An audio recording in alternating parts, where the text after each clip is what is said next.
Bonjour et bienvenue à cette série de web émissions McGill à vos côtés, en soutien aux familles et aux aidants naturels. Je suis Claire Webster, ancienne proche aidante, conseillère certifiée en soins pour la démence et fondatrice du programme de formation sur la démence de l'Université McGill. Je travaille avec une équipe dynamique d'éminents professionnels de la santé qui supervise ce programme, dont le Dr José Moret de la division de gériatrie et le Dr Serge Gauthier, professeur émérite, anciennement du Centre de recherche pour les études sur le vieillissement de l'Université McGill. Ces web émissions sont rendues possibles grâce à la générosité de nos donateurs et aujourd'hui, cette web émission est rendue grâce à la fondation de la famille Zeller. Aujourd'hui, nous allons discuter prise en charge pharmacologique de la démence avec mon invité très spécial, mon ami et mon collègue, le célèbre neurologue, le Dr Serge Gauthier. Dr Gauthier était directeur de l'unité de recherche sur la maladie d'Alzheimer et les troubles connexes au Centre de recherche pour les études sur le vieillissement de l'Université McGill et professeur au département de neurologie et neurochirurgie, de psychiatrie et de médecine à l'Université McGill. Il dirige l'initiative visant à produire 2 éditions du rapport mondial Alzheimer sur les sujets cruciaux et interdépendants que sont le diagnostic 2021 et le soutien post-diagnostic 2022. Le Dr Gauthier a été investi de l'Ordre du Canada en 2014 et de l'Ordre national du Québec en 2017 pour avoir contribué à l'avancement de notre compréhension de la maladie d'Alzheimer et de la démence et pour avoir favorisé le développement de réseaux de recherche. Bonjour, Dr Gauthier. Bonjour, Claire. Alors, avant de commencer votre présentation, j'aimerais discuter pourquoi est-ce qu'il est si difficile de trouver un traitement contre la démence? La réponse la plus simple, Claire, c'est que la démence, ce n'est pas une maladie, c'est un syndrome, c'est un ensemble de symptômes incluant difficulté pour chercher ses mots, son auto, se souvenir, beaucoup de symptômes causés par différentes maladies, la plus connue étant la maladie d'Alzheimer. Alors, comparé aux autres maladies, pourquoi est-ce que c'est tellement difficile de trouver un traitement pour freiner la progression? Ben, d'une part, la maladie d'Alzheimer, la cause de démence la plus fréquente est complexe. Il y a 2 protéines impliquées dont on va parler tout à l'heure, mais il y a aussi d'autres protéines qui peuvent être importantes à certains âges. Autrement dit, la maladie d'Alzheimer chez quelqu'un de 40 ans, c'est très différent de quelqu'un qui a 90 ans. Et le traitement ne sera pas le même. Okay. Alors, aujourd'hui, vous allez nous faire une bonne présentation, mais il y a des termes que vous utilisez souvent que des fois, on a la difficulté à comprendre. Alors, il y a 2 mots, le terme tau et le mot bêta-amyloïde. Est-ce que vous pouvez l'expliquer? Oui, merci de le demander parce que ça va permettre d'éclaircir la présentation à venir. Alors, ce sont 2 protéines dans le cerveau. La protéine tau, c'est la plus simple à expliquer. C'est comme le squelette interne des cellules nerveuses. C'est une protéine essentielle pour maintenir la structure et ça sert un peu de REM, de système de transport à travers toute la cellule nerveuse. Et avec l'âge, chez tout le monde, la structure a un peu d'usure, un peu comme des vieux chemins de fer. Et puis, on cherche un petit peu les noms des gens. On doit réfléchir un peu plus longtemps. On appelle ça la sagesse. C'est normal. C'est en bonne partie dû à la protéine tau qui change avec l'âge dans certaines parties du cerveau. Dans la maladie d'Alzheimer, il y en a partout dans le cerveau des protéines tau anormales.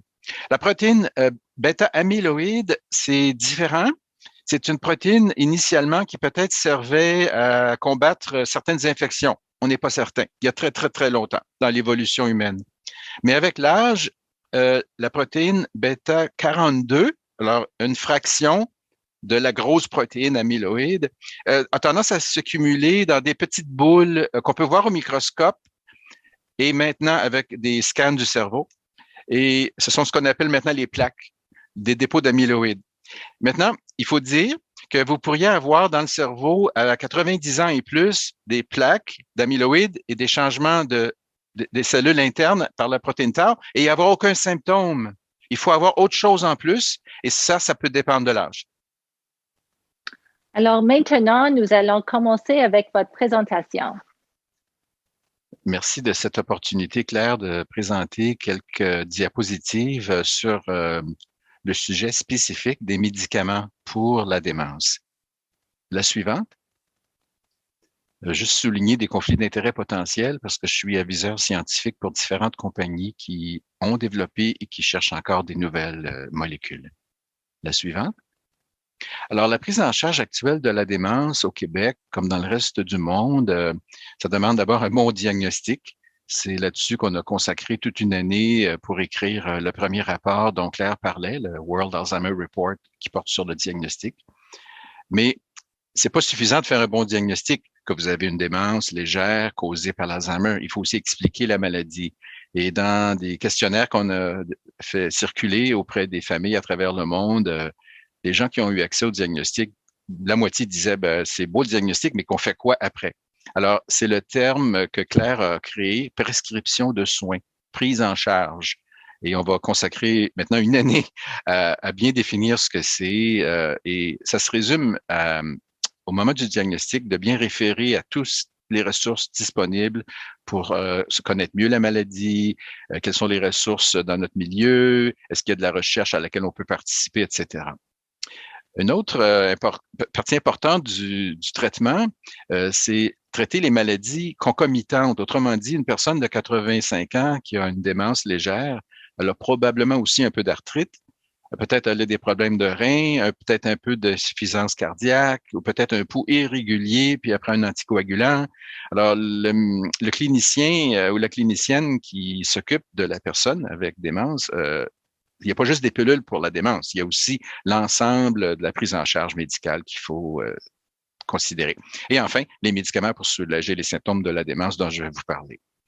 La suivante, juste mentionner quelles sont les maladies concomitantes les plus fréquentes chez les personnes qui ont une démence, même au stade léger, à 80 ans et plus, parfois même à 65 ans et plus.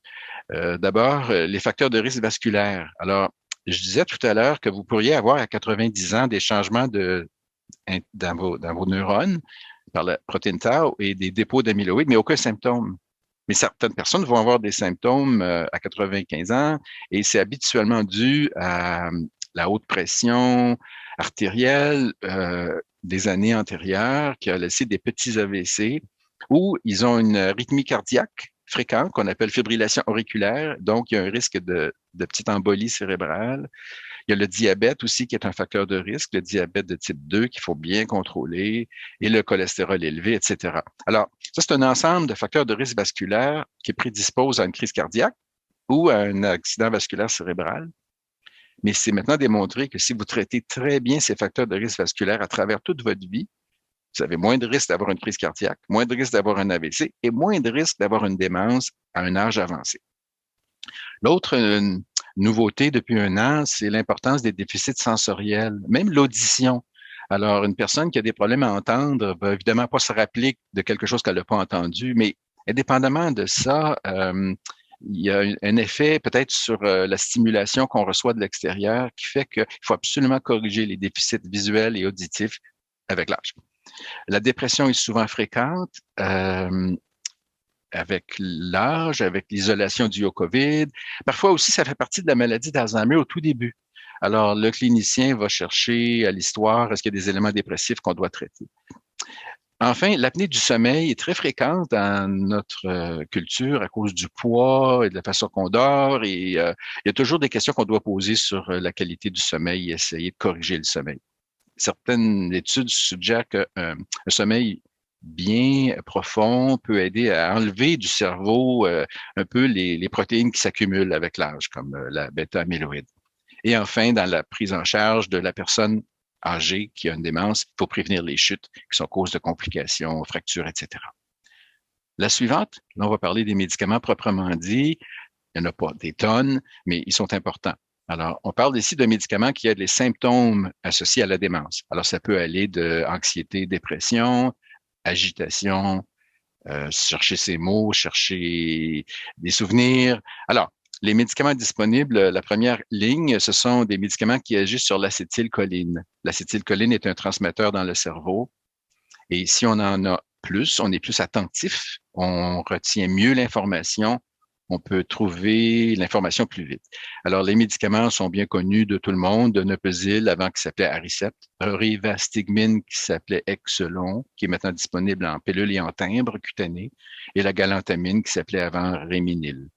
Ce sont des médicaments connus depuis une vingtaine d'années et ils sont disponibles en prescription, ils sont remboursés par la Régie d'assurance maladie. Ils sont prescrits habituellement au stade léger de démence et ils sont efficaces pour à peu près la moitié des gens. On voit une amélioration. La famille nous dit il y a plus d'intérêt, etc. Je vais revenir là-dessus. La deuxième ligne, ce sont des médicaments, il y en a seulement un dans cette classe, la mémantine, qui sont assez vieux. C'est des médicaments des années 50 qui ont été réétudiés et qui agissent sur un autre transmetteur chimique dans le cerveau, les récepteurs au glutamate de type NMDA. Il diminue l'activité excessive de ce transmetteur chimique à un certain stade de la maladie d'Alzheimer, qui est au stade modéré. Enfin, vous avez les antidépresseurs classiques, le plus connu étant le citalopram ou S-citalopram. On utilise des doses plus faibles chez les personnes âgées pour des périodes limitées à 6 à 12 mois. Et en fait, les antipsychotiques, la dernière ligne, ce sont des médicaments utilisés en schizophrénie, dans des dépressions sévères. Le plus connu est la risperidone et à faible dose, elle est parfois utilisée pour des périodes courtes de 3 à 6 mois pour des symptômes de type agressivité, agitation qui ne sont pas gérables autrement. La suivante. Alors, ça, c'est pour résumer 20 ans de recherche sur les médicaments pour la démence. Vous avez ici une progression à travers le temps. Pour la maladie d'Alzheimer, vous avez l'état normal à gauche complètement. C'est des gens qui n'ont aucun symptôme, mais qui peuvent avoir déjà des changements dans leur cerveau, comme l'accumulation d'amyloïdes et de protéines tau. Ensuite, vous avez troubles cognitifs légers, TCL. Ça, c'est une phase de maladie où vous cherchez les noms, vous avez besoin de post-it, mais vous fonctionnez quand même bien dans votre routine. Il n'y a pas de démence, mais il y a des changements dans la mémoire ou parfois prendre des décisions qui commencent à vous inquiéter et peut-être que vous allez consulter votre médecin puis il va vous dire, ben, vous n'avez pas de démence dans le moment, mais on commence à penser que c'est un stade chez certaines personnes qui ont ces symptômes, un stade de maladie d'Alzheimer qu'on pourrait traiter pour éviter que ça progresse vers la démence. Je vais revenir là-dessus dans quelques instants. Ensuite, phase précoce de démence. Alors, c'est le stade où on commence à conduire avec quelqu'un pour les directions. On a besoin de conseils pour gérer les finances pour pas payer les factures 2 fois. Là, on parle de traitement avec antidépresseurs si vous êtes inquiet par rapport à la maladie et les médicaments dont j'ai parlé, le Donepezil en particulier. Ensuite, au stade modéré, là, on a besoin d'aide pour décider quoi mettre pour sortir parce qu'il fait froid. On arrête de conduire l'auto. Mémantine est souvent utilisée à ce stade pour prévenir l'anxiété quand il fait noir le soir, prévenir un peu l'agitation quand on voit que on n'a plus la capacité de prendre des décisions et les gens sont de plus en plus impliqués dans votre vie. Et ça peut causer une agitation telle qu'on parle de neuroleptique atypique. Et enfin, dans la maladie au stade très avancé où on a de la difficulté à marcher, habituellement dans notre culture, on est en institution, mais certaines familles sont capables de gérer ces symptômes, même à la maison, avec beaucoup d'aide du CLSC. Les médicaments sont beaucoup moins importants. La suivante. Là, on va parler brièvement des nouvelles molécules qui s'en viennent. Qui s'en viennent d'ici 3 à 5 ans. Alors, c'est pour bientôt. Mais pour bien comprendre l'importance de cette nouvelle phase du traitement de maladie d'Alzheimer, il faut que j'explique que la maladie, elle est déjà présente dans le cerveau bien avant que les symptômes apparaissent et bien avant que la démence soit évidente. Alors, vous voyez une illustration ici qui a été créée pour montrer que démence, c'est un stade avancé de la maladie d'Alzheimer.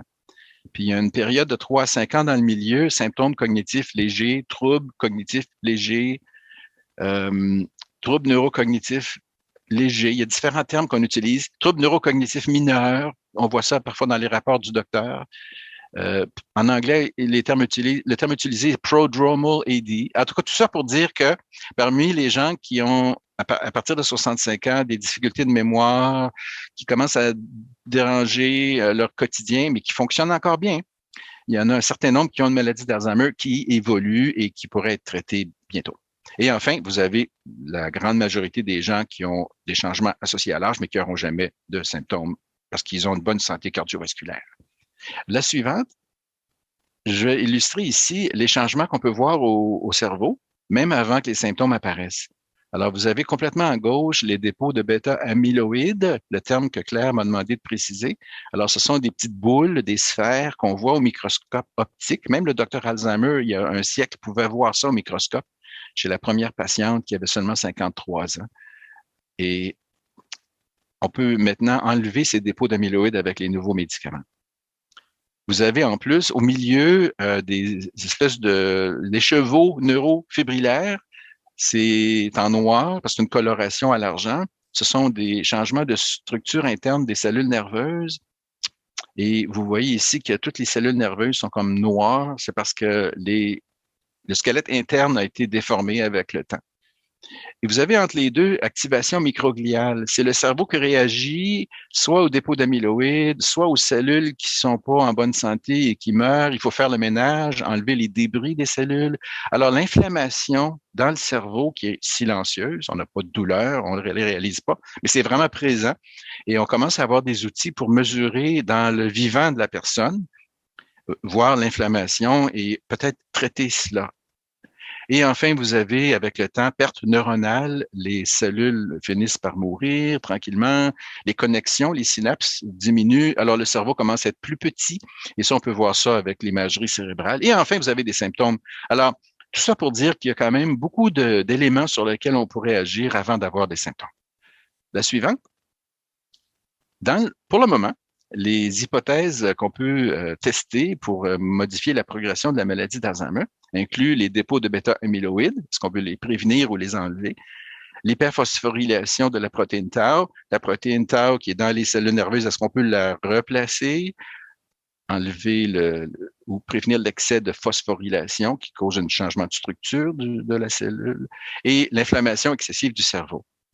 Alors, c'est le gros de la recherche actuellement, mais il y a aussi la prévention des petits AVC en parallèle qui est déjà acquise. Il faut prévenir les petits AVC. Tout ça, c'est déjà acquis.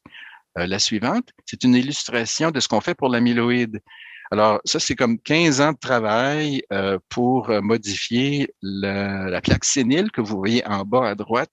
Il y a différentes étapes avant qu'on peut modifier. On peut prévenir, par exemple, l'agrégation des fibriles d'amyloïdes en plaques avant que les plaques deviennent dures et insolubles. Alors, il y a des médicaments qu'on a essayés en pilule pour prévenir l'agrégation. Il y a aussi d'autres types de molécules qui ont été essayées pour modifier comment la grosse protéine amyloïde est coupée en morceaux. Finalement, ce qui marche le mieux à date, c'est l'immunothérapie. Alors, je vais expliquer ce que c'est. Ce sont des injections d'anticorps qu'on donne intraveineux ou sous-cutanés une fois par mois. Et 2 de ce qu'on injecte va au cerveau. Et ce 2 est suffisant pour enlever soit les plaques séniles, soit enlever le surplus de fibrilles d'amyloïdes. Alors, chaque anticorps, il cible une partie spécifique de cette cascade. La suivante. L'anticorps dont on parle le plus actuellement, même dans la presse, c'est l'aducanumab. Le nom est en haut à gauche. Aducanumab, c'est un anticorps qui a été développé en Suisse, qui a été testé à travers le monde, incluant le Canada.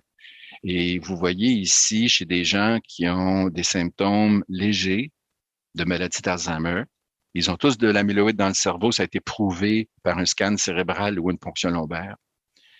Vous avez un traitement de 78 semaines. Vous avez en haut complètement la barre horizontale, le groupe placebo, il n'y a pas de changement. Et vous avez en bleu la barre qui descend, c'est l'amyloïde qui disparaît. Les surplus d'amyloïde disparaissent avec le traitement. La suivante. Une des études qui n'est pas encore complètement publiée, mais qui est utilisée pour demander une approbation à Santé Canada, est illustré ici. Alors, vous avez 78 semaines de traitement. Alors, vous avez en haut complètement le groupe qui a le placebo, donc un déclin progressif sur un questionnaire qui est bien fait, qui comporte 6 sections. Une, c'est mémoire, évidemment. Une, c'est orientation. Une, c'est capacité de se débrouiller dans la vie de tous les jours. Alors, il y a 6 boîtes et on fait le total. Alors, si vous avez aucun symptôme, c'est 0. Si vous avez des troubles de mémoire légers, 0,5. Des troubles de mémoire un peu plus qui dérangent, 1. Alors, ce que vous voyez ici, c'est la ligne de la somme de ces boîtes au fil du temps. Et vous voyez en bleu le changement associé au traitement anti-amyloïde. Il y a un retard de progression de la maladie. Et vous voyez à droite complètement une réduction de 22% sur cette échelle de la progression avec ce traitement qui est donné à tous les mois pendant 78 semaines. La suivante. Ce qui est intéressant aussi, c'est de regarder certains symptômes plus spécifiquement. Et vous voyez à gauche, CDR, c'est ce qu'on vient de regarder tout à l'heure. Ensuite, MMSE, c'est le test qu'on fait passer à tout le monde quand vous allez voir le médecin ou l'ergothérapeute ou l'infirmière. C'est sur 30 points. Alors, il y a une réduction de 18% de la progression si vous êtes sur le traitement anti-amyloïde. Ensuite, vous avez des tests de mémoire plus sophistiqués qui prennent une bonne demi-heure, qui sont vraiment pas faciles. Alors, ADAS-COG, une réduction de 27% de la progression. Ensuite, vous avez un autre instrument qui est un checklist, une liste de choses que vous faites à la maison. Alors, planifier vos sorties, prendre vos pilules de la bonne façon, etc. Alors, vous avez une réduction de 40% de progression par rapport à ceux qui prennent un placebo. Et la surprise pour moi, c'est complètement à droite. Vous avez une échelle de mesure qui s'appelle Neuropsychiatric Inventory. C'est une liste de 10 questions qu'on pose à la personne qui habite avec vous. Est-ce que depuis 2 semaines, il a été grognon? Est-ce que depuis 2 semaines, il avait l'air déprimé? Est-ce que depuis 2 semaines, il avait l'air agité? Alors, vous voyez une réduction de 87% de progression à la dose la plus élevée de ce traitement et de 33% pour la dose faible de ce traitement par rapport au placebo. Autrement dit, vous prévenez avec ce traitement l'émergence de changements d'humeur et de comportement qui pourraient avoir un gros impact sur la personne et sa famille. La suivante. Alors, ça reste à confirmer. Il y a une autre étude dont je ne vais pas vous parler qui était identique, n'a pas montré autant de changements de protection. Par contre, il y en avait une petite étude qui avait été faite avant qui était aussi positive. Alors, c'est Santé Canada qui va décider si l'ensemble du dossier avec aducanumab est suffisant pour dire on va utiliser ce médicament au Canada. Puis là, après, il restera à dire comment on va l'utiliser, quel docteur vous allez voir, qui va donner les injections, combien de temps, etc. Mais si c'est pas cette molécule, il y en a 2 autres qui suivent de très près. Alors, d'ici 1 an, on en aura une autre qui va être en révision par Santé Canada. Il y a une 3e tout de suite après. Alors, ça s'en vient. On parle de traitement anti-amyloïde qui serait utilisé au tout début des symptômes, le moment où vous êtes encore capable de conduire, vous êtes encore capable de faire un travail qui implique une certaine routine. Si on pouvait maintenir cette capacité de fonctionner presque à 100% pendant 1 an ou 2, ce serait beaucoup.